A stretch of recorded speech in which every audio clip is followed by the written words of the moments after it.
corazón contrito, acudo a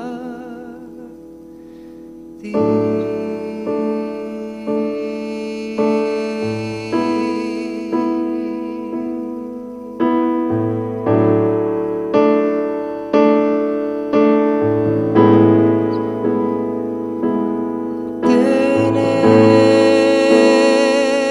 Necesito Cristo, sí te necesito, con corazón contrito, acudo a ti.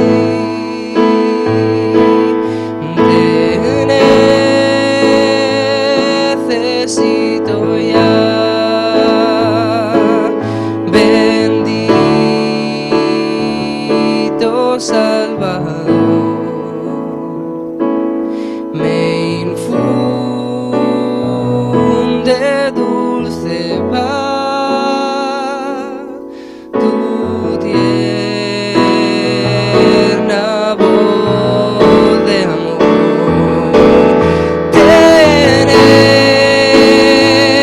Necesito Cristo, te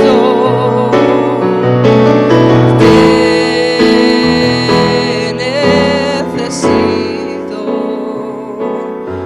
con corazón contrito,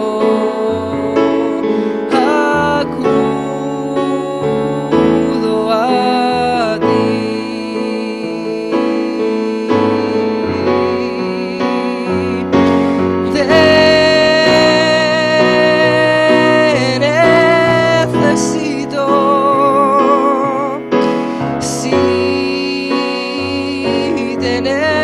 Necesito, con corazón contrito, acudo a ti. Te necesito, Cristo, sí.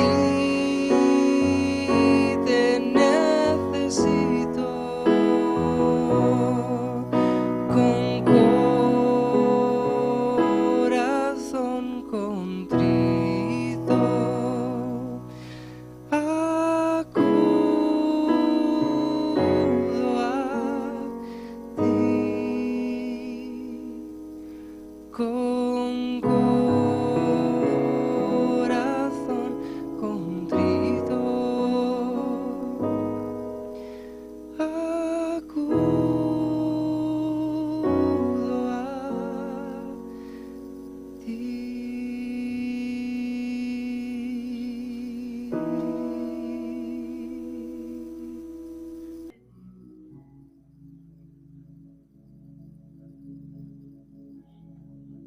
Predica tu Espíritu Santo en esta mañana. Dale gloria a Jesucristo. Para el bien de tu pueblo y para tu gloria, oh Dios. En el nombre de nuestro Señor y Salvador, pedimos esto. Amén.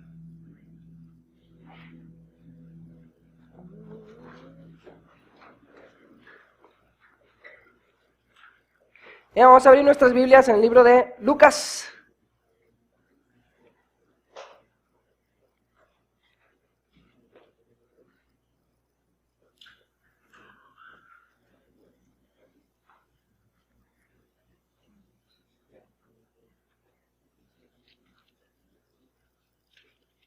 Lucas capítulo 3.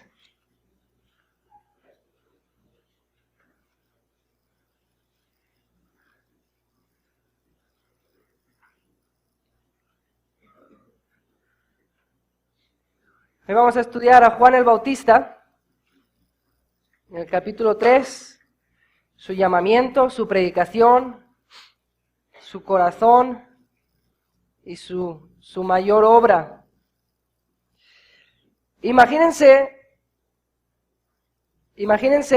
que ustedes vienen a esta iglesia, ¿okay?, a este templo, pero el pastor Rogelio no está, y yo tampoco, ni ninguno de los predicadores que predicamos los domingos, ni ninguno de los maestros que dan las clases.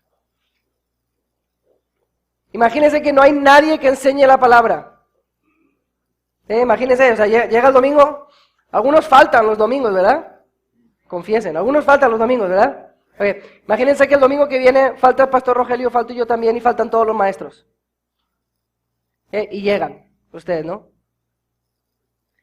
Y pues pasa aquí la alabanza, ¿no? Ahí salen sus cantos, y David ora al final, y se va, y estamos esperando que alguien suba, y no sube nadie, y no predica nadie, ¿sí? Y tú sales de la iglesia y dices, pues qué culto más raro, ¿no? O sea, gloria a Dios porque salimos antes, pero pues no hubo predicación. Okay, o sea, quién sabe, se enfermaron o algo, ¿no? Llegas el domingo siguiente y pasa exactamente lo mismo. Pasa la alabanza, pasa la adoración y no hay palabra, no hay predicación. ¿Ok? Porque otra vez, o sea, no hay maestros. Y tú dices, pues 2 domingos saliendo temprano, pero como que ya me hace falta que alguien me hable. Y llegas el 3er domingo y tampoco hay maestros. Y el 4, y el 5, y el 6, y pasa enero, y pasa febrero, y pasa marzo, y pasa abril, y nada, o sea, no estamos, o sea, no nos hemos visto. ¿Sí? Si yo no estoy, pues yo probablemente estoy en las playas de España o algo así, pero bueno, el punto es que no estamos. Y no hay palabra. Pero tú sigues viniendo, porque pues tú los domingos vienes aquí, y tú vienes, pero no hay palabra. Tienes que decir, oye, pero ya, pues da clase tú, ¿no? Algo, no, yo no, o sea, no, pues predica, no, yo no. Y vienes todo el año y todo el año no hay palabra. Así estuvo el pueblo de Israel antes de Juan el Bautista. Pero no 1 año, ni 2, ni 3, 400 años. Quiere decir que en algún momento tú dejaste de escuchar palabra. Pero los bebés que están en cunas nunca escucharon palabra. Viene aquí, toda la familia viene aquí al templo, pero no hay palabra. Y los bebés nunca escucharon palabra. Pero no es verdad. Los bebés crecen y se casan. ¿Sí? Aarón se casa con Sofi, pasan todos esos arreglos, ¿no? Que ya tenemos vistos desde ya, porque uno está invirtiendo. Pero si alguien más que tenga una niña bonita quiere hacer ofertas, ahí está mi Aarón. Estamos abiertos. Ellos nunca escuchan palabra, pero ellos tienen hijos y sus hijos tampoco escuchan nunca palabra. Y los hijos de sus hijos siguen viniendo aquí al templo, siguen viniendo a Jericó, pero algún día desaparecieron los maestros y ya nunca más se volvieron a aparecer. Y eso es lo que pasó al pueblo de Israel. Malaquías da su profecía, la escribe, y después de eso ahí están en Jerusalén con las murallas que construyó Nehemías, congregándose con su templo, pero no hay profetas. No hay profetas. Y muere esa generación y no hay profetas, y se levanta otra generación y no hay profetas. Y viene el imperio griego después de eso y no hay profetas. Y viene el imperio romano después de eso y no hay profetas. Y no hay profetas. Y ahí están los escribas y los fariseos y los sacerdotes estudiando el Antiguo Testamento, la misma historia que ya les dieron, pero no hay nadie que venga a decir, oye, se nos prometió un Mesías, se nos prometió un Mesías. ¿Cuándo va a venir algún profeta a decirnos algo más sobre este Mesías que estamos esperando? Porque Miqueas nos dijo algo, pero desde Miqueas no hemos escuchado nada más del Mesías. Y así pasan 100 años, y 200 años, y 300 años, y están esperando un Mesías del que nadie está hablando. Y entonces llega Juan el Bautista. Entonces cuando usted lee la historia de Juan el Bautista y ve que dice, si quieren vamos al versículo 3. Y él fue por toda la región contigua al Jordán, predicando el bautismo del arrepentimiento para perdón de pecados, como está escrito en el libro de las palabras del profeta Isaías. ¿Ok? Vamos a brincarnos al versículo 7. Y decía a las multitudes, se congregaban multitudes. Tú dirás, ¿por qué multitudes? Porque llevan 400 años sin que nadie les diga nada. Y de repente Dios levanta un profeta que comienza a predicarles. Y hoy vamos a ver qué es lo que Juan predicaba. Pero el asunto es que muchas multitudes se juntaron a escucharles porque había esa anticipación de, ¿tú nos vas a decir algo del Mesías? ¿Tú nos vas a decir algo del Mesías? Juan dijo, sí. De hecho, algunos pensaron que Juan era el Mesías. Dijo, no, yo no soy el Mesías. Pero Juan vino a preparar el camino del Mesías. Y básicamente, si tenemos que resumir toda la historia de Juan en una frase, esto es lo que Juan dijo. El juicio de Dios es inminente. El juicio de Dios está sobre vuestras cabezas. El juicio de Dios está a la puerta. Y la única respuesta adecuada es un arrepentimiento genuino. Un arrepentimiento de todo corazón. El juicio de Dios está a las puertas. Y la única respuesta adecuada es un arrepentimiento de todo corazón. Vamos a ver en los versículos 1 al 6 el llamamiento de Juan. ¿Okay? El llamamiento de Juan. En el año 15 del imperio de Tiberio César, siendo gobernador. Tiberio César es el César romano, el emperador romano, y luego Lucas nos va dando por espacios todos los demás gobernadores. Siendo gobernador de Judea Poncio Pilato, Herodes, tetrarca de Galilea, y su hermano Felipe, tetrarca de Iturea, de la provincia de Traconite, y Lisanias, tetrarca de Abilinia, y siendo sumos sacerdotes Anás y Caifás, vino la palabra de Dios a Juan. Bien importante, vino la palabra de Dios a Juan. 400 años después, vino la palabra de Dios. Esta frase, vino la palabra de Dios, nos recuerda a lo que lees en los profetas. Vino la palabra de Dios a Nahum, vino la palabra de Dios a Miqueas, vino la palabra de Dios a Sofonías, pero no había habido durante 400 años, hasta que ahora vino la palabra de Dios a Juan, hijo de Zacarías, en el desierto. Y él fue por toda la región contigua al Jordán, predicando el bautismo del arrepentimiento para perdón de pecados, como está escrito en el libro de las palabras del profeta Isaías, que dice, voz del que clama en el desierto, preparad el camino del Señor, enderezad sus sendas, todo valle se rellenará y se bajará todo monte y collado, los caminos torcidos serán enderezados y los caminos ásperos allanados, y verá toda carne la salvación de Dios. Entonces Juan enseguida dice, mi ministerio es ese ministerio que ustedes leyeron en Isaías 40. Isaías 40 les dijo que iba a venir uno que iba a preparar el camino del Mesías. Y entonces cita Isaías 40, Lucas. Voz del que clama en el desierto, preparad el camino del Señor. Es una cita directa de Isaías 40, 3 al 5. Y en Isaías 40, 3 al 5 nos está hablando de este profeta, de esta persona que iba a venir justo antes de que el Mesías llegara a Israel. Iba a venir uno que iba a preparar el camino, que iba a allanar las sendas, que iba a preparar los corazones de los israelitas que iban a escuchar a Jesús. Y ese es el ministerio de Juan, preparar los corazones del pueblo para la llegada de Jesús. Y vemos que él los preparó bien, porque dice el versículo 3 que fue por toda la región contigua al Jordán, predicando el bautismo del arrepentimiento para perdón de pecados, como está escrito en el libro de Isaías. Entonces él fue predicando el arrepentimiento de pecados. Lo que él les decía es, tenéis que arrepentiros. Tenéis que arrepentiros. Y venían multitudes y él les decía, ya viene el Mesías, ya viene el Mesías, ya viene el Redentor de Israel, ya viene el libertador de su pueblo. Y ellos decían, ¿y qué hacemos? ¿Y qué hacemos?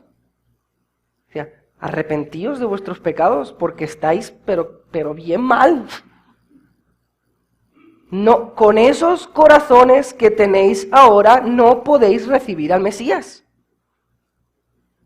Y llegaba la gente y decía, sí es cierto, sí es cierto. O sea, y muchos, nos dice el libro de Marcos, que confesaban sus pecados. Eso, sí es cierto, sí es cierto. Yo soy publicano, yo me he aliado con el imperio romano y estoy cobrando impuestos aquí, lo que me pide el imperio y luego un poquito más para mí. Y sí es cierto, no debo estar haciendo eso. Y confesaban sus pecados. Y soldados judíos decían, sí es cierto, yo me he aliado con los romanos y ahora estoy extorsionando aquí a mi pueblo, sí es cierto, confieso mis pecados, me arrepiento. Y cuando se arrepentían, Juan los bautizaba. Juan los bautizaba, nos dice el versículo 3, dice que él predicaba el bautismo de arrepentimiento para perdón de pecados. Y aquí la pregunta es, ¿por qué los bautizaba Juan y por qué dice la Biblia que es para perdón de pecados? ¿Verdad? Porque todos sabemos que el bautismo nos salva, ¿no? Pero esta frase parece indicar que el bautismo es para el perdón de los pecados. Y este es el asunto. Los judíos bautizaban, según el Antiguo Testamento, cosas que estaban impuras. ¿Tú tenías alguna enfermedad así fea? Y para purificarte tenías que ser bautizado, te rociaban con agua, o te bautizaban, o te metían en agua, te sumergían. Eso según Levítico. Pero luego cuando los judíos empezaron a salir a predicar el reino a los gentiles, cuando un gentil se convertía en judío y se circuncidaba y decía, ok, yo voy a ser ahora un adorador de Jehová, lo bautizaban. Al gentil lo sumergían, lo bautizaban los judíos, como diciendo, tú eres un impuro, tú estás enfermo, tú estás sucio, según Levítico, te vamos a purificar en las aguas del bautismo. Y hacían eso históricamente en esos 400 años donde no había habido profeta. Entonces Juan llega predicando y llegan los judíos confesando sus pecados y los judíos dicen, bueno, ¿y ahora qué hacemos? Y él les dice, ¿se acuerdan cómo ustedes bautizan gentiles porque son impuros? Pues ustedes están igual. Ustedes, aunque sean judíos, están igual de impuros y también tienen que bautizarse. Entonces esa frase que dice ahí, el perdón, para perdón de los pecados, realmente la palabra que dice para se puede traducir también como por. ¿Ok? Por. Y lo que nos dice es, se bautizaban porque habían recibido el perdón de los pecados. Entonces confesaban sus pecados, se preparaban sus corazones para recibir al Mesías, creían en el Cordero que Juan les predicó, y entonces Juan les dijo, ok, vamos a bautizarles como símbolo de su purificación. Y en el versículo 6, vemos que dice, y verá toda carne la salvación de Dios. Entonces, dentro del llamamiento de Juan que Dios le dio como profeta, vemos que hay algo bien diferente que al resto de los profetas. Porque el resto de los profetas eran llamados a predicarle a Israel y a Judá. Y unos iban al reino del sur y unos iban al reino del norte, pero ya está. ¿Sí? Y tenemos un profeta, pero uno solo, que Dios lo llama a ir fuera de Israel. ¿Se acuerdan quién es? ¿No? Tiene que ver con una ballena. Y ni es ballena, pero bien que respondieron, ¿verdad? Bueno, a lo mejor era una ballena, quién sabe, o sea, no sabemos, ¿ok? Entonces dices ballena y todo el mundo dice, no es ballena. Bueno, ¿tú cómo sabes? O sea, no sabes si es ballena o no es ballena. A lo mejor era ballena, a lo mejor no, ¿ok? Pero era un pez muy grande, ¿ok? Pero aquí Dios le da el llamamiento a Juan Y profetizando según Isaías y aplicándoselo a Juan, dice, y verá toda carne la salvación de Dios. Y ahí se abre el foco, ¿verdad? Porque ya no le dice, y verán todos los israelitas la salvación de Dios.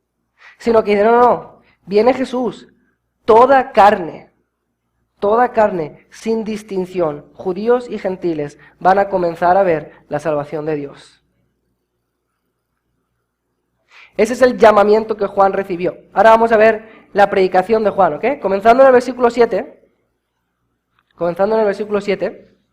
hasta el versículo 14, tenemos la predicación de Juan. La predicación de Juan. Y decía a las multitudes que salían para ser bautizadas por él, oh generación de víboras, ¿quién os enseñó a huir de la ira venidera? Haced pues frutos dignos de arrepentimiento, y no comencéis a decir dentro de vosotros, tenemos a Abraham por padre, porque os digo que Dios puede levantar hijos a Abraham aún de estas piedras. Y ya también el hacha está puesta a la raíz de los árboles, por tanto, todo árbol que no da buen fruto se corta y se echa en el fuego. Y versículo 17. Su aventador está en su mano y limpiará su era, y recogerá el trigo en su granero y quemará la paja en fuego que nunca se apagará. Entonces, vemos que Juan, por su predicación, entendemos que Juan entiende que viene un juicio, pero que viene el juicio ya. O sea, dicen, ¿qué hacemos? Y dice Juan, generación de víboras. Eso no es algo que los predicadores decimos mucho porque se escucha feo, ¿verdad? Pero Juan lo dijo. Entonces, dice, el hacha ya está puesta al tronco del árbol que no da fruto. O sea, un juicio inminente. El juicio de Dios viene ya. Luego dice, viene uno después de mí que ya está listo para agarrar el fruto, que es lo que hacían, agarrar el trigo, maíz, cosas así, aventarlo y que toda la paja se la lleve el viento y que caiga lo bueno. Él viene ya a descifrar los corazones, a ver cuáles son buenos y cuáles son malos. A los malos, juicio eterno. A los buenos, el gozo del Señor. Y Juan ve el juicio, lo ve ya. Para los israelitas lo ve ya el juicio. Entonces, pero bueno, no fue ya o sí. Entonces, Juan como que nos da a entender que entiende él que Jesús viene ya a destruir a sus enemigos y a tomar a su pueblo y llevárselo. Y tú dices, pero Jesús primero vino a morir y luego viene a implantar su reino. Bueno, eso es una cosa que los profetas no veían muy bien. Si tú lees los profetas, si lees Joel, si lees Miqueas, te vas a dar cuenta que vas a leer pasajes que claramente tienen que ver con la venida de Jesús en sufrimiento.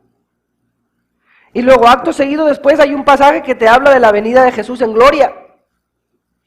Y se brinca estos 2000 años que estamos teniendo ahora, ¿sí? Que los profetas no lo vieron. Los profetas no vieron, los del Antiguo Testamento, ni Juan, dos venidas de Jesús, la primera en sufrimiento y la segunda en gloria. Ellos la veían junta. O sea, como que va a venir, va a morir por nosotros, va a resucitar y acto seguido, ¡pum!, va a destruir todo, va a imponer su reino y ya. Y eso es algo que se llama la perspectiva profética, ¿ok? Y les tengo aquí una foto, sí, en la presentación hay una foto que ustedes dirán, no tiene parte de la... Pero sí, ¿la ven ahí bien? Si podemos bajar la primera luz, si alguien me ayuda con... pero nada más el primero, porque no queremos apagar todo. A ver, un poquito mejor. Ven dos zapatos bien grandes, ¿verdad? ¿Sí los ven? Todos están bien serios, como que quieren entender algo. Sí, pero la foto da risa, ¿les entiende? ¿Ok? Y luego hay un señor así como poniendo cara de que se me agrandaron los zapatos, ¿verdad? ¿Sí? Dirán, oye, como cuando mi esposa se embarazó, se le hincharon los pies, ¿no? Eso sucede.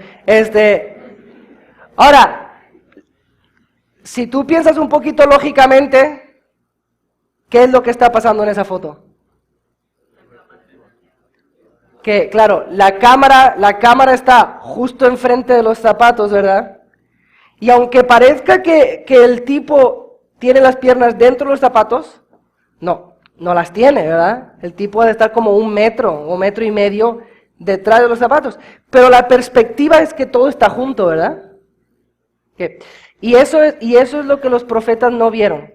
O sea, los profetas vieron la primera venida de Jesús en sufrimiento y vieron la segunda venida de Jesús justo acá, en gloria, como si estuvieran juntas, ¿verdad? Como si estuvieran juntas.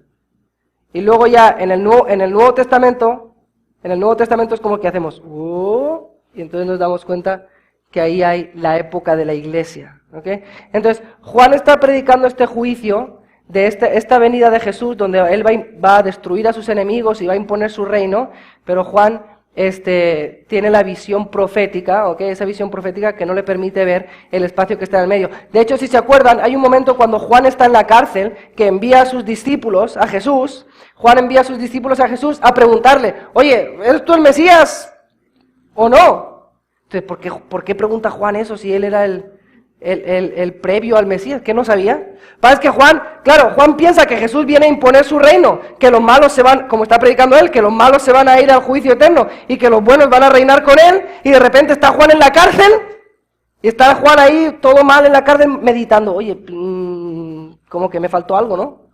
O sea, ¿están reinando ya y me quedé yo aquí solito? O sea, Jesús, ¿te acuerdas que estoy aquí, no? Porque en la cárcel no me entero de si estás reinando o no estás reinando. Y él no vio que Jesús iba a venir a sufrir por su pueblo y luego iba a empezar la época de la iglesia. Y la época de la iglesia ha durado 2000 años y no sabemos cuánto más va a durar. Y entonces, cuando acabe la época de la iglesia, es que Jesús viene a imponer su reino, ¿ok? Entonces, Juan predicó un juicio inminente. Ahora, la parte B de este asunto es que sí venía un juicio inminente parcial, porque en el año 70, o sea, Juan, estamos hablando de que estamos en el año 27, 28, en el año 70, el Imperio Romano destruye Jerusalén por completo. Destruye el templo, destruye todo. Y desde ese momento, desde el año 70, Israel no ha tenido templo, Israel no ha tenido sacrificios, Israel no ha tenido ninguna de esas cosas. Entonces Juan sí le estaba diciendo a los judíos que sepan que tienen 30 años y se acabó la época de Israel. Y el que crea en Jesús se va a formar parte de la iglesia y va a entrar en la salvación de Dios por formar parte de la iglesia. Pero el que no cree en Jesús y se quede con su judaísmo totalmente específico y estricto, que sepan que en el año 70 se acaba el judaísmo y se acabó. ¿Okay? Y el judaísmo que vemos ahora en el pueblo de Israel es un judaísmo sin templos, un judaísmo sin sacrificios, que no es el judaísmo que se predicaba en el Antiguo Testamento. ¿Por qué? Porque no creyeron en el Mesías. Pero hermanos, esto para nosotros tiene mucho de aplicación porque el juicio es inminente. El juicio es inminente y pesa sobre la cabeza de todos nosotros. Tú no sabes si este es el último culto que vas a estar. Tú no sabes. Y así nos ha pasado ya. Que de repente tienes un hermano que un domingo viene a la iglesia y aquí está alabando con nosotros y luego recibes una llamada el martes o el miércoles y el hermano ya no está. El juicio es inminente. Y la predicación de Juan te pregunta en esta mañana, ¿estás listo? ¿Estás listo? ¿Sí? ¿Han visto cómo pasan los carros por esta calle de aquí, verdad? Y si sales ahora y pasa el camión de la Pepsi y ya, dices, oye, ¿cómo murió? ¿Lo mató la coca? ¿Y tomaba mucho? No, lo atropelló un camión. O sea, ¿y si ya? ¿Y si esta es tu última alabanza? ¿Y si esta es tu última predicación? Dicen, no hombre, que sea una que sea un poquito mejorcita. No, ¿y si esta es ya? ¿Estás listo? Entonces, si tú en esta mañana no has creído en el Cordero de Dios que está predicando Juan, en Jesús, si tú no has experimentado un arrepentimiento genuino, este es el día. Esta es la hora. Porque el juicio es inminente. El juicio está sobre nuestras cabezas, puede pasar en cualquier momento. Y si tú no has experimentado un arrepentimiento genuino y has creído en Jesús, el hacha está puesta para que el árbol que no da fruto sea echado. Entonces Juan predica un juicio inminente, pero Juan también predica un arrepentimiento genuino. Leemos que venían personas confesando sus pecados y que venían personas a Juan dispuestas a bautizarse. ¿Y cómo les llama Juan? Viene el judío arrepentido, no, viene el fariseo arrepentido, híjole, perdóname Juan, porque yo la verdad es que he sido un poco malo y veo que viene el juicio y quiero estar listo, entonces confieso mis pecados. ¡Víbora! Entonces, Juan, vengo afligido, Juan. No. Y Juan nos descifra que venían personas jugando al arrepentimiento. Venían personas que querían un símbolo externo más. Dicen, ¿que viene el juicio, Juan? Sí, viene el juicio. ¿Y qué hay que hacer? Pues aquí estamos bautizando personas. Ah, bautízame a mí también. No, pero es que hay que tener un arrepentimiento. Sí, me arrepiento. Bautízame, Juan. ¿Qué necesito para evitar el juicio? ¿Que me echen agua arriba? Échame agua arriba y vámonos. Y Juan dice, no. Generación de víboras. ¿Quién os enseñó a huir? ¿Quién os enseñó esa manera de huir del juicio? ¿Quién les enseñó esa manera de que ves el fuego ya palpable y tú sales corriendo? Pero no porque tengas un arrepentimiento genuino ni porque tengas un temor de Jehová, sino simplemente porque quieres escapar de unas llamas y ya. Y Juan le dice, víboras. Víboras. No queréis nada más que una señal más. De hecho se los dice, le dice, no me digáis que tenéis a Abraham por padre. Como que le estaban diciendo, bueno, hay que bautizarse, al cabo nosotros somos hijos de Abraham, entonces yo creo que con eso y el bautismo andamos bien. Y él les dice, no me digan que son hijos de Abraham, porque ser hijos de Abraham no les va a salvar del juicio que es inminente. Y no me digan que les bautice, porque si tú eres un pecador y te bautizo, ahora eres un pecador mojado, pero no eres nada diferente. Y vemos que estas personas, algunos, Juan tenía el ojo clínico de que no había un arrepentimiento genuino. Dice, no me digan las señales que tienen por fuera. Entonces vemos en el versículo 10 que algunos sí recibieron esta predicación de Juan. Y la gente le preguntaba, bueno, entonces, ¿qué haremos? Juan, ¿qué quieres de nosotros para que nos creas que tenemos un arrepentimiento de verdad, que queremos confesar nuestros pecados y queremos salvarnos del juicio? Y es impactante la sencillez con la que predica Juan. Dice, ¿qué hacemos, Juan? ¿Qué hacemos? El que tiene 2 túnicas, que regale una. ¿Cómo? O sea, ¿tienes 2 trajes? Regálame uno. Y es un poco extraño. El que tiene 2 túnicas, dé al que no tiene. Y el que tiene que comer, haga lo mismo. Vinieron también unos publicanos para ser bautizados y le dijeron, Maestro, ¿qué haremos? Él les dijo, no exijáis más de lo que está ordenado. También le preguntaron unos soldados diciendo, ¿y nosotros qué haremos? Y les dijo, no hagáis extorsión a nadie, ni calumniéis, y contentaos con vuestro salario. La respuesta de Juan es clara, un arrepentimiento genuino trae un cambio genuino. Un arrepentimiento genuino, un arrepentimiento que es de verdad, trae un cambio genuino. Entonces Juan les dice, no me habléis de si os habéis arrepentido o no os habéis arrepentido. No hace falta que me digáis la fecha, no hace falta que me digáis si os habéis arrepentido o no. Lo voy a ver. Lo voy a ver. ¿Tú eres un ladrón y dices que te has arrepentido y has creído en Jesucristo? No hace falta que me digas nada, solo quiero ver que ya no eres ladrón. Le dice a los publicanos, yo sé lo que ustedes hacen. Ustedes roban. El imperio romano les dice que tienen que cobrar 500 pesos y ustedes cobran 1000.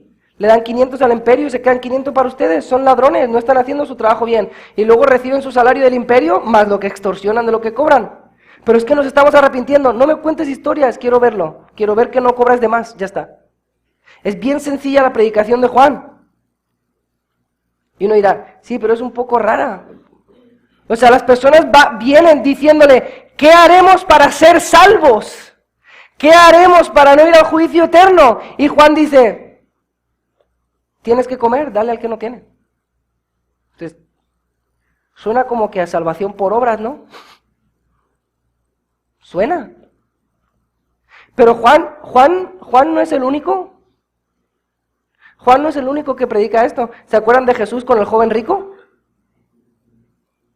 Viene el joven rico y le dice, ¿qué haré para ser salvo? ¿Qué haré para tener la vida eterna? Si yo le preguntara hoy a usted, hermano, ¿qué haré para tener la vida eterna? ¿Qué dirías? Dirías, cree en el Señor Jesucristo y arrepiéntete de tus pecados. Pero no es lo que dijo Jesús. Viene el joven rico y le dice, ¿qué haré para tener la vida eterna? Y Jesús dice, los mandamientos sabes, obedécelos. Y el joven rico se entusiasma y dice, los he obedecido. Y le dice Jesús, una cosa te falta. Para heredar la vida eterna. Para heredar la vida eterna, ¿qué cosa me falta, Jesús? Vende todo lo que tienes y dalo a los pobres. Si el joven rico hubiera sido bautista, le dice a Jesús, pero es por la sola fe, Jesús. Que no sabes del evangelio tuyo. No lo inventaste tú. Es por la fe en tu nombre, Jesús. Es por la fe en tu sacrificio. No, vende todo lo que tienes y dalo a los pobres. Ahora, ¿está predicando Juan salvación por obras? ¿Está predicando Jesús salvación por obras? No, porque contradeciría todo el resto de las Escrituras. Contradeciría todo. Contradeciría Romanos, contradeciría Gálatas, contradeciría Juan 3, Juan 6, Juan 10, Romanos 8, Efesios 2. Entonces tenemos que poner estas dos cosas juntas. Y el asunto es, la salvación es por la fe y el arrepentimiento. Si tú quieres ser salvo, arrepiéntete de tus pecados y pon tu fe en Jesucristo. ¿Amén? Pero entonces llega Santiago y te dice, y voy a saber que tu fe es buena, ¿por qué? Por tus obras. Entonces, hermanos, este asunto de que hablamos los unos a los otros, es que, hermanos, que no estoy seguro si eres salvo. A ver, bueno, pero tú tienes fe en Jesucristo. Sí, mira, yo firmé una tarjeta ahí de estas que te da Martín, yo luego pasé con uno, y firmé ahí, ¿recibió a Cristo? Sí. Ese día, esa fecha. Y Juan, y Jesús, y Santiago dirían, si tú me dices que eras hijo de Satanás, y ahora eres hijo de Dios, necesito ver que las obras que hacías como hijo de Satanás, ya no las haces como hijo de Dios. ¿Cierto? Por eso Jesús puede decir, vende todo lo que tienes, dalo a los pobres y sígueme.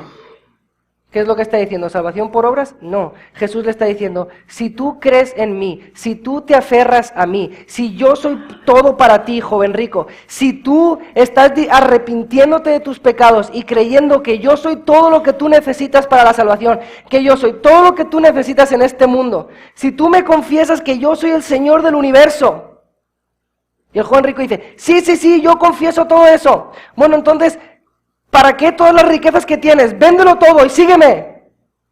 Y si el joven rico hubiera tenido una fe y un arrepentimiento genuino, ¿qué hubiera hecho? Hubiera dicho, claro que sí, Señor, tú eres el dueño de todo y todo lo que yo necesito en este mundo eres tú.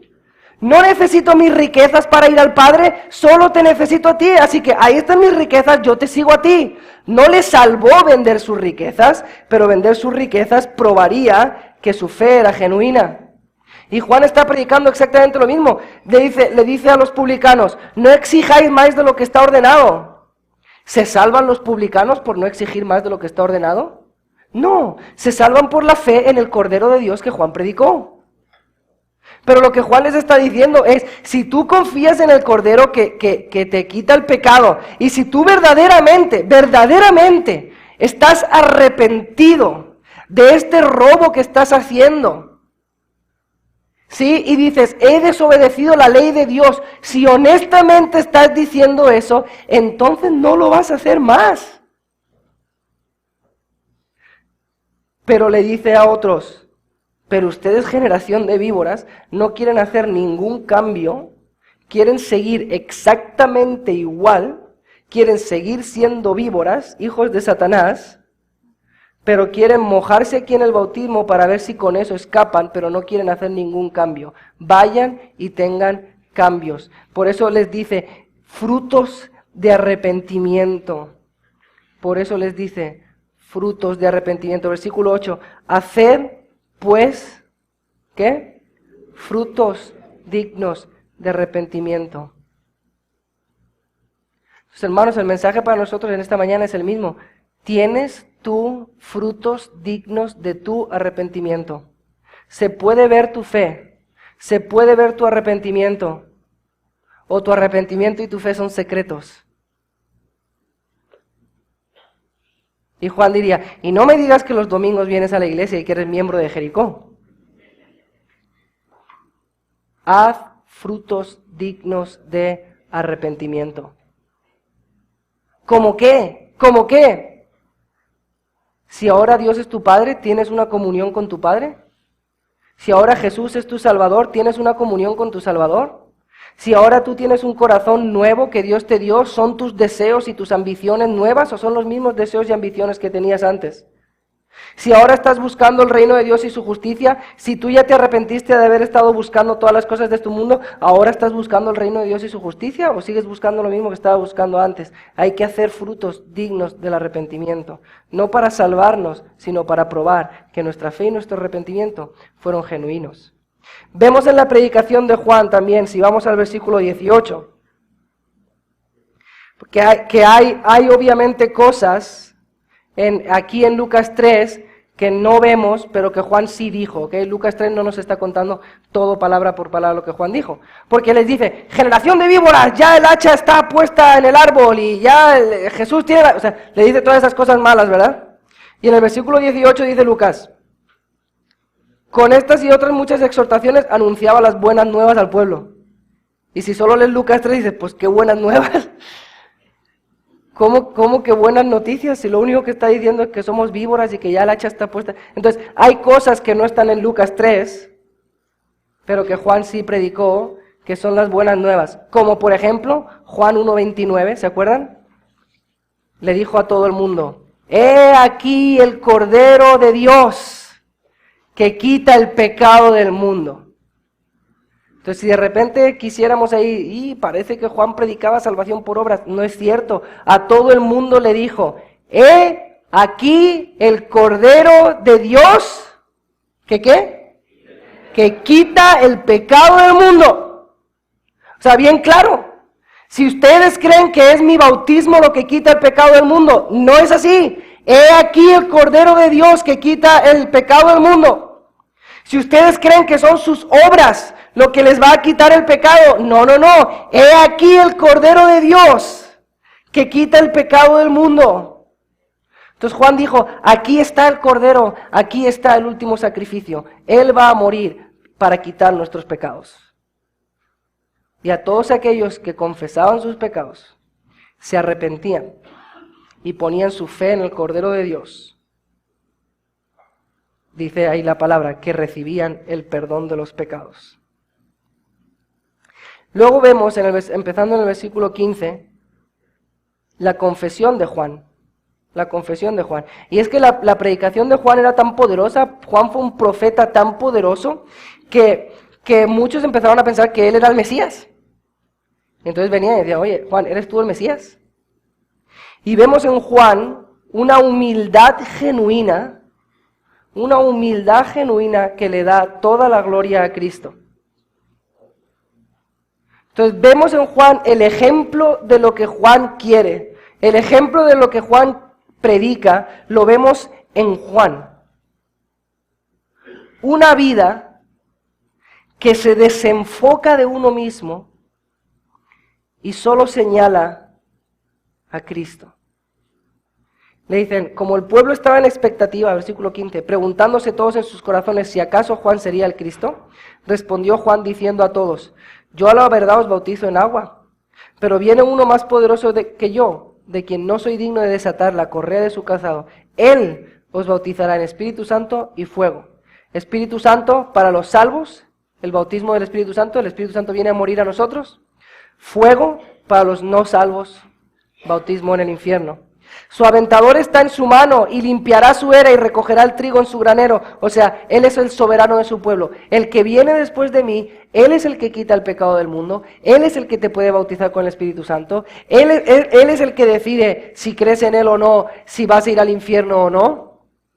Lo que tú hagas con Jesús, de eso depende tu vida, porque Él es el soberano de todo. Si creen en Él, ya saben dónde van. Si no creen en Él, ya está decidido. Es Él, no yo. Y ahí está el ejemplo de la predicación de Juan. Una vida que cuando personas vienen a glorificarle a Él, oh Juan, qué gran profeta eres. Oye Juan, ¿no serás tú el Mesías? Juan podría haber dicho, pues a lo mejor sí. No sé, o sea, si yo fuera el Mesías, ¿qué harían? Pues todos te daríamos honra a ti. Pues entonces creo que sí soy. No, él dice, no se fijen en mí. No se fijen en mí. Mi bautismo, esto es agua, esto es un símbolo. Aquí viene el Cordero de Dios que les va a bautizar con el Espíritu Santo. Y tal fue la humildad de Juan, que leemos luego en el resto del Evangelio y en otros evangelios, que sus discípulos se le fueron a Juan. Y se fueron con Jesús. Y no vemos ninguna historia donde Juan empieza a perseguir a sus discípulos. Y, ¿por qué van con aquel? Sus discípulos se empezaron a ir. ¿Y qué dijo Juan? ¿Se acuerdan? Es necesario que yo mengue. Y menguó, o sea, es necesario que yo pierda a todos mis discípulos. Y que Él crezca, o sea, que Él reciba a todos los discípulos. Y esa es una vida, ese es un corazón que tiene un arrepentimiento genuino y una fe genuina. Una vida de que dice, ya no vivo yo. Ve Cristo en mí. Lo vemos en Juan. Por último vemos la gran obra de Juan. El gran momento climático en la vida de Juan. Que es cuando bautizó a Jesús, ¿sí?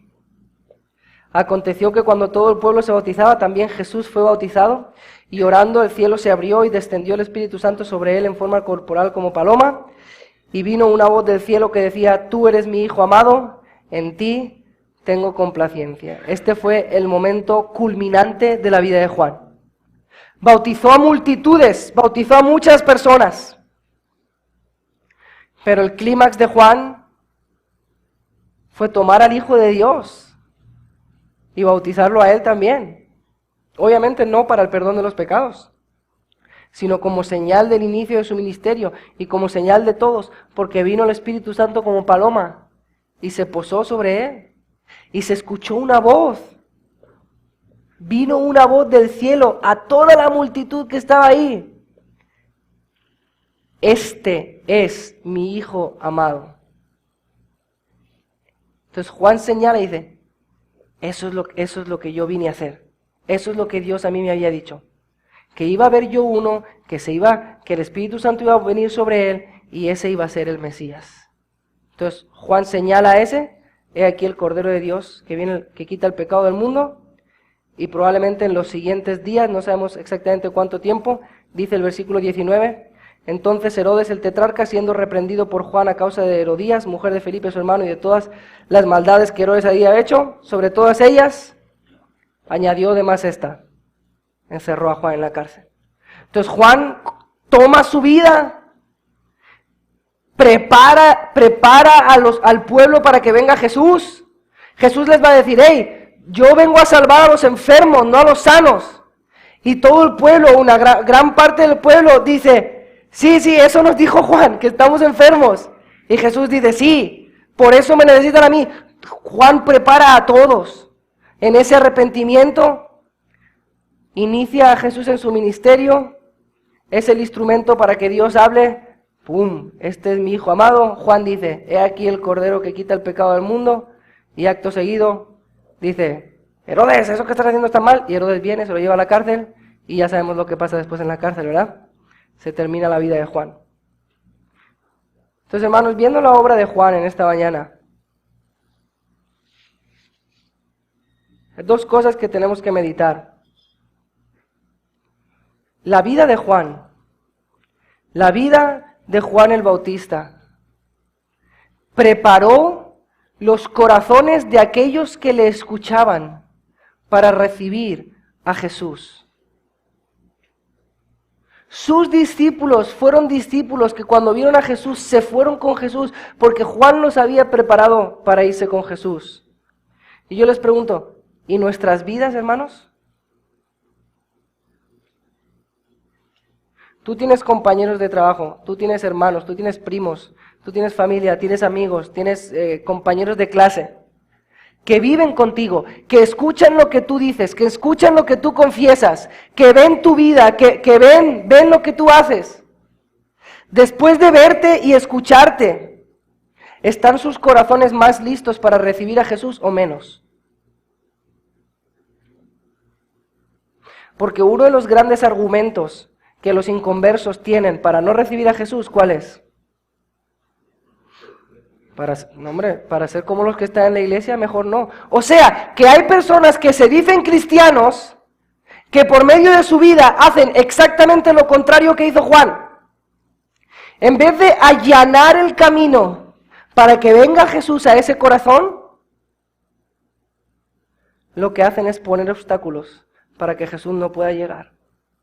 Y la pregunta es, ¿preparamos nosotros los corazones de las personas para que reciban a Jesús?